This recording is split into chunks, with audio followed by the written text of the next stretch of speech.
Okay, I realized at the end of the last session that I did not record last week Wednesday's class, so forgive me, but you will not find a recording for that one.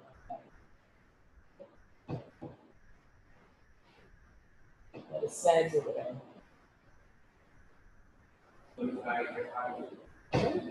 Yes, I made it start recording. I'll discuss it. I can edit out that first one.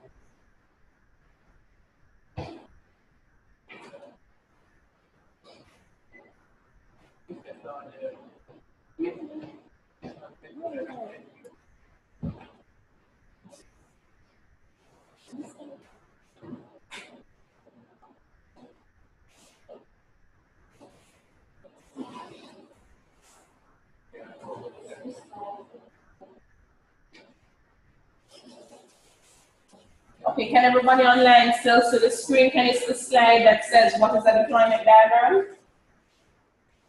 Yes, we can. Okay, good.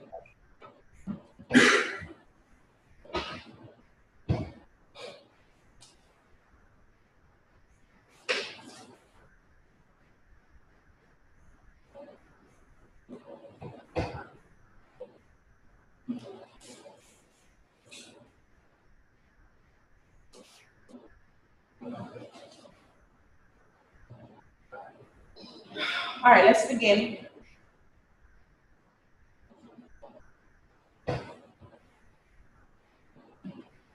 All right, so we're going to continue where we left off last time. We wanted to look at deployment diagrams. So deployment diagrams are used to model deployment of the software. We had this conversation just as we were wrapping up the last time. You're building software, and the software has to be installed in particular locations. We need special runtime environments. We need special kinds of machines that they need special hardware they need to run on. How do different parts of software communicate once you have deployed them on different hardware? Do you need particular kinds of network connections or wireless connections and so on? If that's the case, then these are the kind of things that you want to emphasize in a deployment diagram. Usually, a deployment diagram is used to speak to your stakeholders, client-type stakeholders in terms of just giving them a sense of how it's going to deploy. But it's also very useful for the persons who are going to be implementing and managing the system in the future. So the person not implementing, installing and deploying the system, they use that as well. So it might be useful for administrators or technicians, but at the same time, it's useful for stakeholders in general, just to understand generally how it is. You have different levels of details in deployment diagrams, just like we have different levels of details in our class diagrams and use case diagrams and sequence diagrams and so on. You can decide based on which stakeholders you're talking to, just how much details you want to include. So for instance, maybe all you want to say to a user that, well, there's a server side to this piece of software that's going to be installed on a server machine, and then you access it via a browser. But for the person who is going to be person who needs to design the system and code the system, they might need to understand that, well, the server is the application server or the application side is a jar file, and you need a Java runtime environment for it, and they're going to communicate with each other via TCP/IP, and you need a firewall and those kinds of things. So it's not really important to somebody else. So what I'm going to show you, you use it according to what the needs are, just like everything else. And you never show more details than you need to because you don't want to confuse the stakeholders. We spoke about this, right? So what if I have this cube?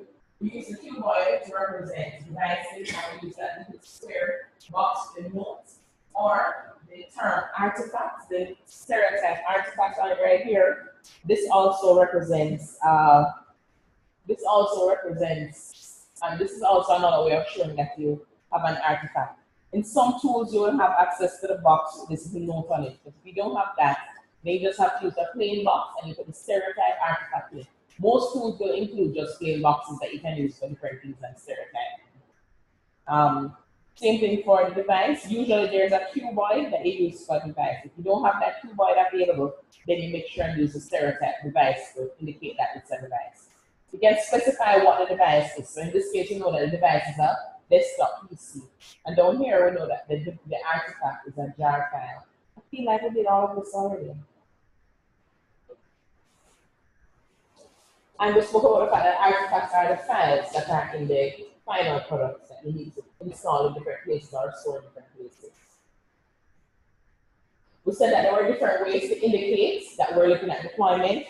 One way is this way, and that is to show the artifact that is deployed inside of the environment that is deployed in. That environment you might only want to say that it's a PC, but you might also want to say it's a PC running Windows OS, and that's important environment that needs to be there. So you can have a device and a device to indicate a particular runtime environment in addition to the computer, the type of hardware that you're talking about, right? And with virtualization and all of that, those things are important. You want to talk about what is the environment, the runtime environment that you're looking at. Another way is to show the artifact here and then use the dependency line with the deploy stereotype on it, and then indicate what is the environment that you're deploying into. And another way is just to simply list the name of the artifact rather than using little notes to list the name of the artifact in the environment. That method is important because obviously many of the times you have many different artifacts that need to be noted. In this case, we are showing two different artifacts, and we want to show, occasionally you want to show this. You want to show that these two artifacts need to be deployed together because there's a dependency relationship between them, and that can happen. So for example, if my application.jar needs to use log4.jar, log4j.jar in order for it to execute properly, then there's a dependency relationship. And you want to show that not only are these two artifacts deployed in the same environment, but that there's a dependency relationship between them. You can also indicate the relationship between an artifact and some of the development components or development entities that you were looking at for. So you might want to say that a particular class or component is manifested by a particular artifact. In other words, this particular component that you can see in my component model is being manifested in this particular artifact. And to do that, again, we use our dependency line because it means that this jar file is dependent on that component from your implementation. And so what you want to show is the dependency line, the term manifest. That's what you show the manifest relationship. No. What's a node? A node is a hardware or software resource that can host software or related files. And that's the three-dimensional box that we spoke about before. So it may be a device, a hardware device, or it can be a software, like a runtime environment or some virtual machine or something. We always show it as a cube to represent the fact that it is the environment in which something else can be deployed. So Django runtime environment is an example of a node, which is a software node. I remember we were talking about this last time. I think this is probably where we stopped the last time. So you can show that there are nodes of similar types by doing this. So what we're saying here is that at runtime, we have a load balancer, and we have these two Sunblade servers. But we know that the Sunblade servers are actually devices. This load balancer, I think this is most likely that's in there. It may be a hardware-based load balancer, but we can actually purchase or install load balancers as a part of your deployment. So it might be some literal server with software on it, but it doesn't really tell you exactly the details of it. In another diagram, another model, you might actually show all the details of what type of machine it is, the name of the machine, what kind of software it is, and so forth. They have different branded load balancers, so you might show those details if it's important to you. This basically shows us that we have two hardware devices, one being a desktop PC, one being a server, and they communicate with each other via TCP/IP. Notice the solid line there? That's what it used to represent connections between component parts in the deployment diagram. Is actual communication paths. So communication paths are used to show that nodes communicate with each other at runtime. A communication path is run as a solid line connecting to the nodes. The type of communication is shown by adding a stereotype to the path. So you can have serial, you can have HTTP, you can have other protocols there as well. How do you know how do you differentiate between two devices independent of other? Right, so that's what I was just saying. When they're communicating with each other, we use this solid line. When they're dependent on each other, with two parts of the deployment diagram are dependent on each other, we use a dependency line, which is the dotted line with the arrow. I know how one represents, but I don't know how to determine that communicating but not dependent. Are usually the communications between nodes, not artifacts. Artifacts tend to have dependencies between each other, but the nodes are connected and so the communication paths are between nodes. Not everybody has that. That makes sense.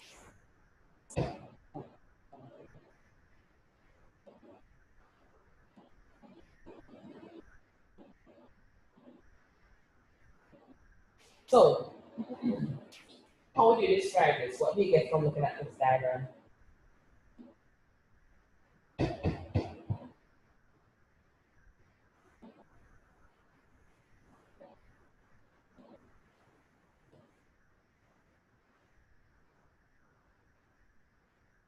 There is a web server execution environment that is deployed on a server device.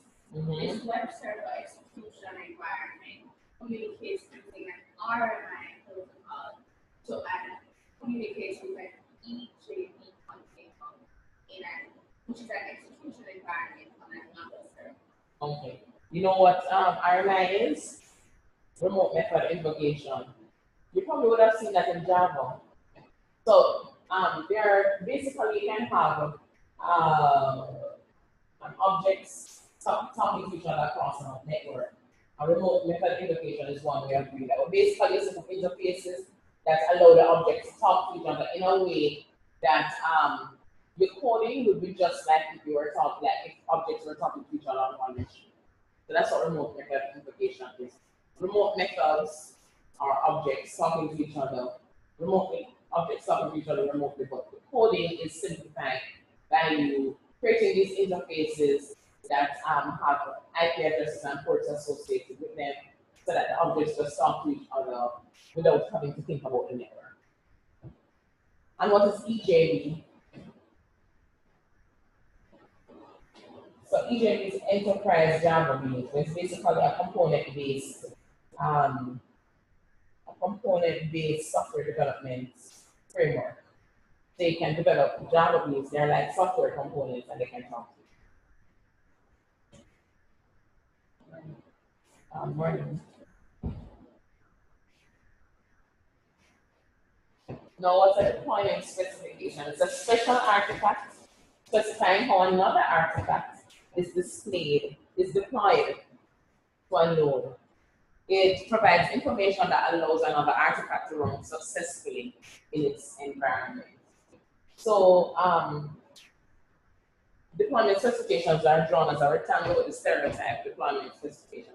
It's a type of artifact, but it's an artifact that has to do with informing so it's an artifact that provides, sometimes it's XML, but it provides information about how the different parts of the system are supposed to deploy and how they work with each other. So when you run an installer, for example, there might be deployment specification that determines, okay, it starts when it's folder. When you generate this start goes in that folder, this is how they're related to each other. This is the hierarchical structure of the system. So, right? So how do we show that in our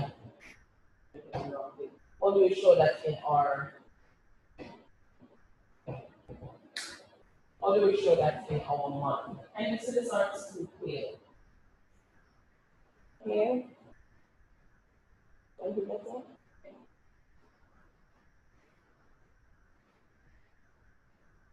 All right.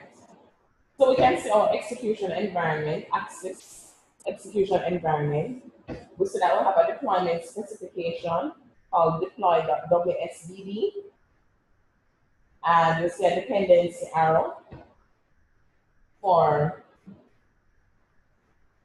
it's like a dependency arrow for inventory service.jar. So this is telling us, the deployment specification tells us how we will deploy inventory service.jar in the access environment. Another way of saying that is to use dependency line with the stereotype deploy on it. So when the two things are within an environment, you can show them together like this, just like how you can show relational to artifacts. But here we can show that there's a deployment. We know from this stereotype, which we spoke about already, that this line means that inventory service.jar will be executed will be deployed in the access environment, right? But if we wanted to show, when we use this type of indication for deployment, if we wanted to show the deployment specification, then we do it this way. We just put a dotted line on the dependency arrow and then specify the deployment specification over here. So back to over here. Remember that we started, we spoke about the fact that we can show deployment in two different ways. One way is to put the artifact inside of the node. Another way is to have the artifact connected to the node by a deployment arrow and using the deploy stereotype. By a dependency arrow using the deployment stereotype, right? So if we're using that second method in order to indicate a deployment specification, that is how the deployment will take place, we use this notation. Make sense? Whereas in the first method, we just have an arrow that shows that this deployment specification tells us how the inventory service.jar is going to be deployed in this environment, access environment. I feel like I was something really random a while ago. Do you understand what I'm saying? Makes sense? Good.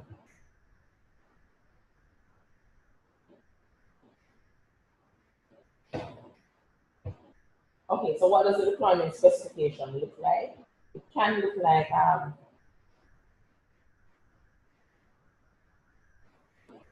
right. So it has the name of the deployment specification.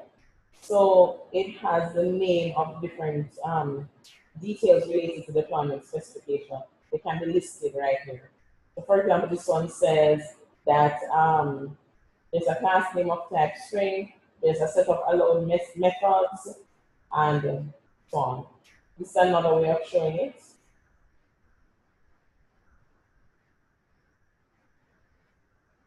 That is really often. Okay, this is a list of allowed methods.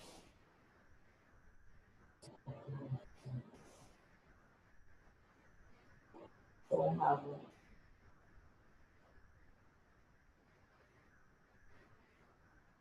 it just seems off here, but in any case, the main thing is that it's showing a stereotype and then it is the name of, for example, any details related to the deployment. So for instance, if there are particular classes that make up a part of the artifact that's being deployed, you can list them there. If there are particular methods that are directly related to the deployment, they can be listed there and so on. Yeah. What is underlying? Underlining usually is used to indicate a specific instance. Usually it's used to indicate a specific instance.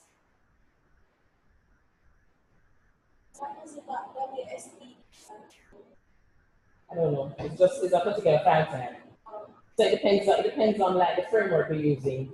So like if you're using regular Java, you have a .jar and so on.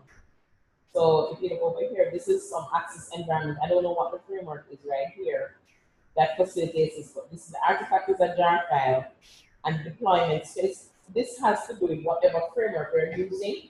They will have a specific standard for your manifest or deployment specification.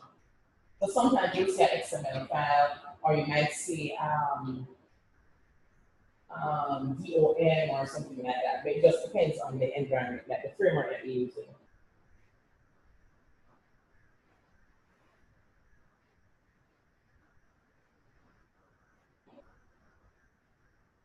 So what are deployment diagrams useful for communicating?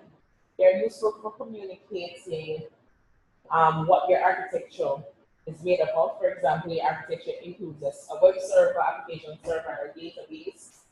Clients can access the application through a web browser or through a rich GUI interface. Web server is protected with a firewall. Those are the kinds of things that you want to be able to show in the deployment diagram.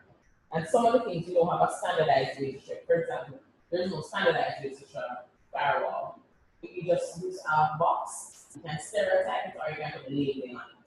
But UML does not include a lot of the things that we are accustomed to know as a part of our deployment frameworks. They might not be in UML. That's why we have to stereotype. You can add notations and use stereotype. Where there's specific deployment diagrams and how will we do the pattern? Okay, so you are designing the system, right? And then you have, by the time you get to doing a deployment diagram, you're in one of two places. Either you're at the very beginning, where you just kind of think, okay, this is how the system will be organized.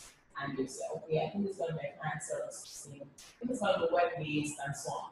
So if you know that it's web-based, and you're going to ask yourself, are the users going to use a rich client applications, or are they going to have like a desktop application that connects to your web server, or are they going to be using a browser? They decide on those things, and they put those in a diagram. When you get to the point of you have done implementation and you get ready to deploy, or you're in the middle of implementation, you begin to know what will be the names of the different tenants because you're creating them. So you're creating your Java files, so you know what your application is going to become. You know, if you're using an Eclipse environment, you know what the project layout is going to be. So you know which file in the project will have a specification. Every project environment has different files for it. So for example, you might have, if you're in .NET to be using Visual Studio, when you create a project, apart from files that you create, there are a bunch of other files there. You know what they're called, you know how they're organized, and you know which one is the file that has a manifest information on the project specification. You know what your project name is going to be. You know what the installer is going to be. You know which .exe files you're going to end up with. You know if you divide this system into 4 different parts, and all those 4 parts are going to generate exe files. You know if there are some XML files that some of the exe files are dependent on. You will know those things, right? You know if there's a folder that needs to be deployed along with the jar file that has some images that you're going to use for something else and so on. So only you will know, the person who's doing the implementation and design. So it's really just your choice. So that's what you require with the deployment diagram. There's something else that's not the same. Right, as I was saying, a number of the things that you might want to show, there's no official symbol. For example, you know that active symbol is a human, you know, a class symbol is a box with lines, you know, a component, you know what a component looks like and so on. In UML, not every single thing that you want to say has a UML symbol. What is the UML approach to that? The standardized UML approach to that is to add a notation. And the simplest way to add a notation is by stereotyping. You just use a plain classifier box and you can stereotype it. If it is that you know that the thing that you're creating is a type of something that exists already. So for example, let's just say that you want to talk about a special type of environment, or a special type of node. Then all you have to do is use the node symbol and then put it into the stereotypes and so what it is.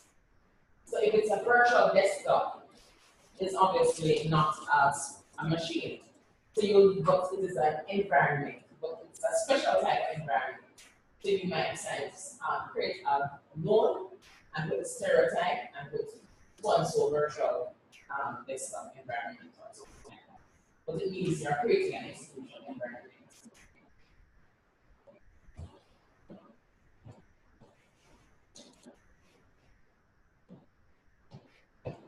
Right, as I was saying to you before, in the very early stages, even though you might not have the names of the files, you might have a sense of the architecture. If you have a sense of the architecture, you might have a sense of what you're going to lead to. So these are all nodes. It means that you're not talking about any artifacts at this point. But you tell yourself that, okay, you want to have a page time, this normally means like a desktop plan that doesn't go a whole lot to do with desktop. Or it might be a type that runs the web browser. Right?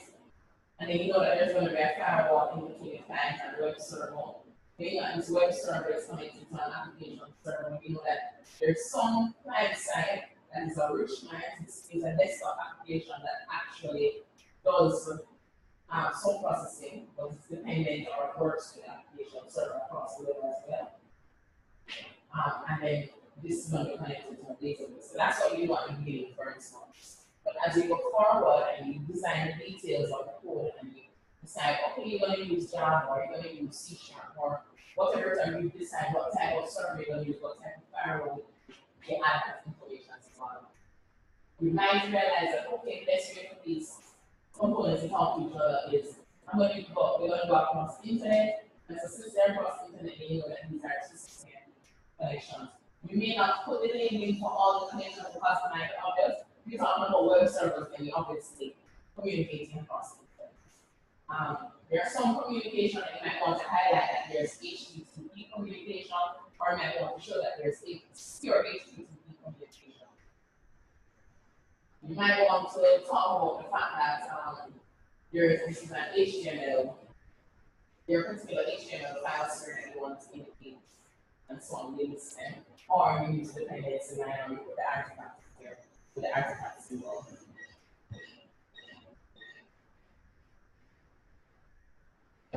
So here's an example. What do we have happening here? What do we have happening here? But it's the same architecture that we saw earlier, but now we know that the device that we're talking about is a Sun server. We know that the execution environment, we know that our Petadoption and store.war is going to be within an execution environment. We know that these two servers are going to be communicating via RMI, and we know that the server is connected to the database and services database requests via JDBC. Everybody knows what's JDBC, right? It's a database connection for Java objects, basically. So it allows you to store, yes.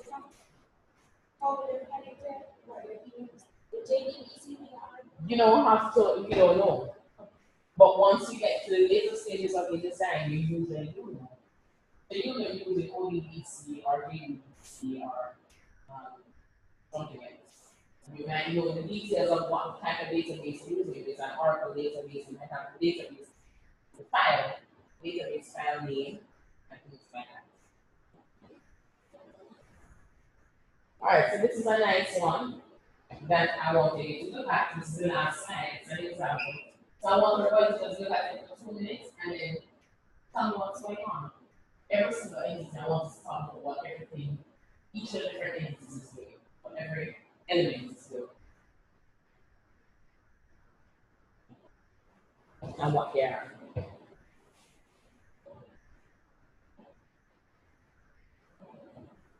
So there's something else that we didn't talk about in the presentation, in the slides that went before. There was a slide that showed you that you could represent multiple instances of a particular node or a particular artifact. But the simplest way to show it sometimes is by using multiplicities. You can show that on your deployment diagram as well, and that's included here. Everything else that's here you should be familiar with, but no, just to put it in the context. So this is a model, it's a deployment model for an automated farming system, a hydroponic farm system. And it's automated. It's what the system looks like. So you can see that you have 1, 2, 3, 4 different nodes, right? The first two notes up at the top here, this one says it's a device, right? My light not coming on, right? This says that it's a device and it's a light meter. This one is also a device. It's a thermometer, right? So this is just to show us all different kinds of devices, like it's not just computers. Any device is a part of the system, you can show it using a deployment model, right? So these are light meters. This is a light meter, this is a thermometer. And they're connected via serial connection to this application server.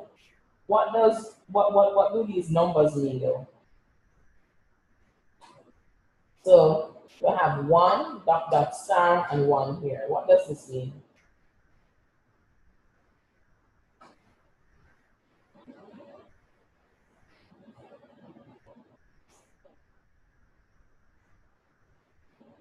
So the application, yeah.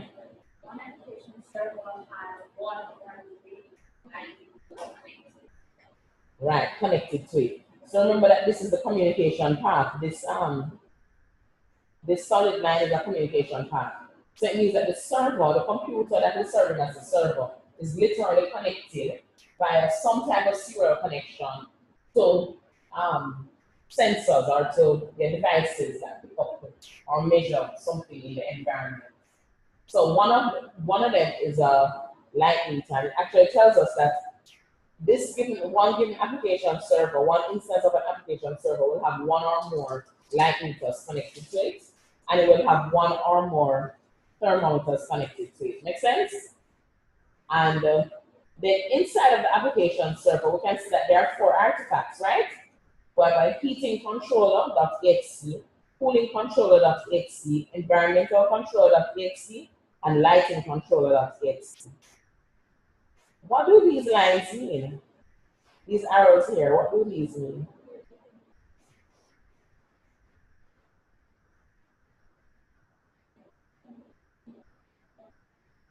I heard some songs, but I didn't hear what you were saying.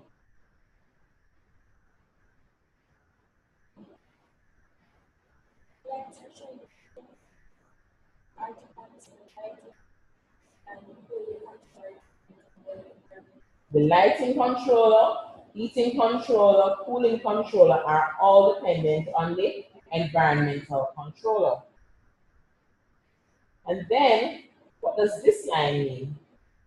Oh, and by the way, all four of these are deployed in the application server. Now, what does this mean?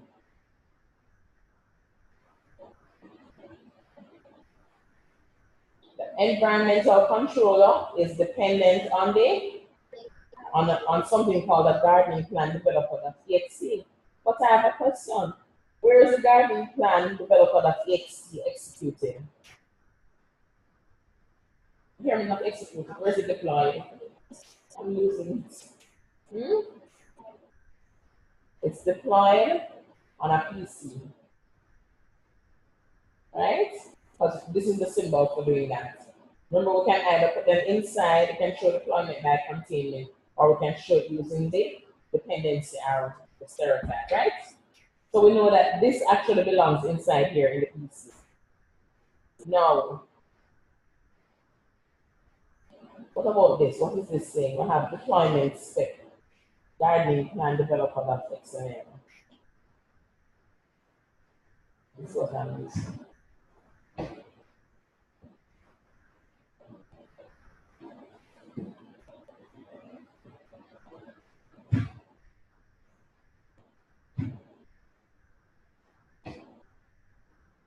So we know that there is a deployment specification for the gardening plan developer. It's not just arbitrary. There's some details about how it's to be deployed, and it's stored in the deployment specification gardening plan developer.xml. My dear, what I know is that in many, I don't know the details of how they are set up, but you can recognize them in projects. Like when you use Eclipse or something like that, there's always some files, some additional files in there. Some of them are some XML files or some other XML type file. You'll see, what do I call them again? Even if it's not XML, it's, what's the word? It's a tag file. And so you'll see different tags in there that tell you that, okay, which folders different things belong to, and just like how the hierarchy of the files will be organized. So you'll see like a folder name with certain file names inside and so on. So our format diagram might actually be Yours? I don't know. It depends on your system. If you only have one application, then it would just be, so if you have like if you develop a web app, and you're going to deploy the web app using like Apache or something, and you have a machine that serves as a server for that, then it will just be that service, that file. You might show Apache server, you will show the name of your file, and you'll show it, that will be inside of a cube that represents the machine that you're running it on. Then you'll have a connection via the web. So you might say TCP/IP, or some people might use a cloud node or something, and you connect that to whatever types of devices you intend for your clients to be using. So you can have one cube that represents mobile devices, then you can use multiplicities to show that it can be any number of mobile devices. Then you might have another cube that represents desktop, web browsers on desktops. So it depends on how you are actually, it's really based on what your actual deployment is going to be. Yes, Lauren? Yes. So you can show, even though they didn't show it in the examples we looked at, it only just showed you the database. You can specify that, okay, it's on the same machine as a server, or you can specify that it's on a different machine. And then you can still put a dependency line here. All right, so let's get back to this now.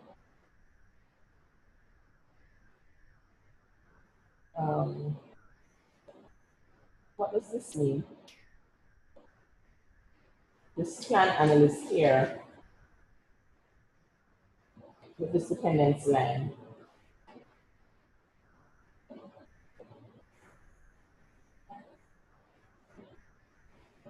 Now, so the quick answer is that the plan analyst is going to be either a literal person user or an external system that interacts or uses or depends on this software. And we know that this software is deployed on a PC, so it means that this plan analyst is probably sitting at this PC using this software, using the Guardian Plan Developer. Does that make sense to you? Yeah. And then what does this mean? This relationship between Guardian Plan Developer, this dotted line here, and the Guardian Plan Developer component. So we have Guardian Plan Developer.txt, and we have Guardian Plan Developer component. I'm sure you know what the answer to this is. Why not answer?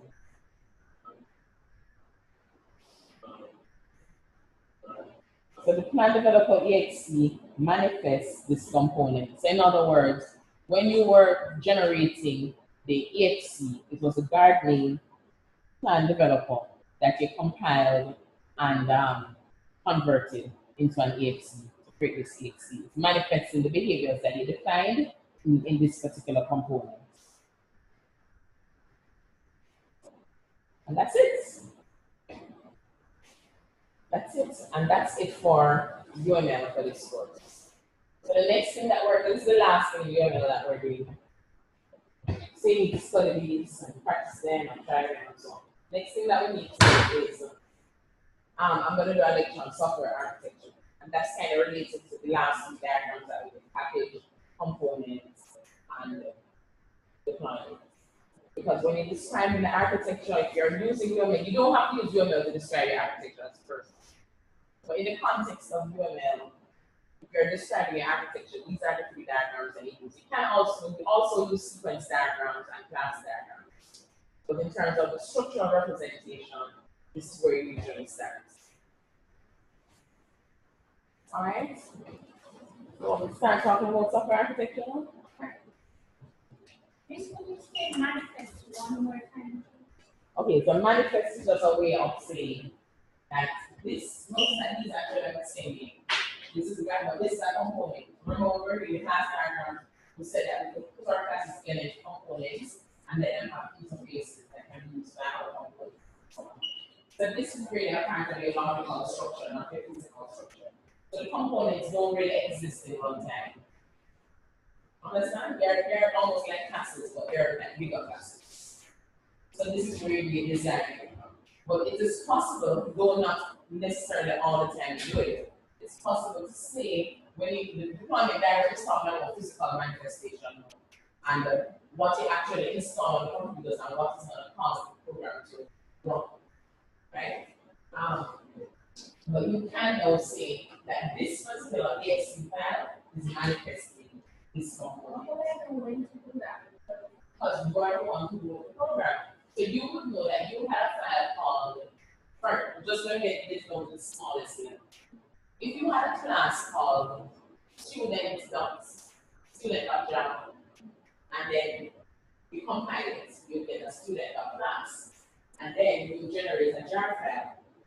If it had a name, you generate a jar file, and that jar file would be like the executable form student.class. So you have student.jar, right? So that would be like your so student.jar manifests your student.java.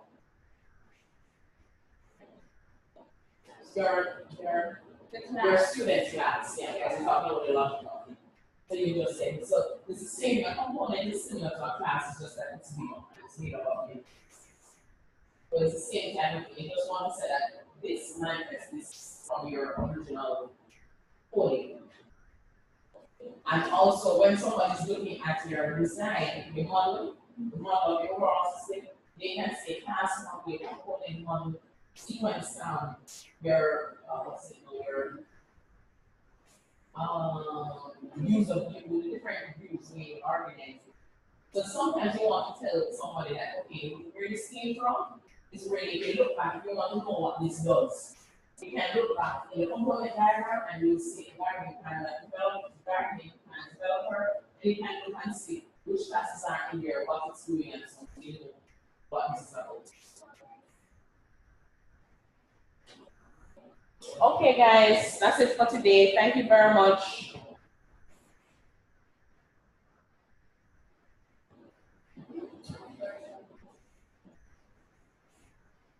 Hello.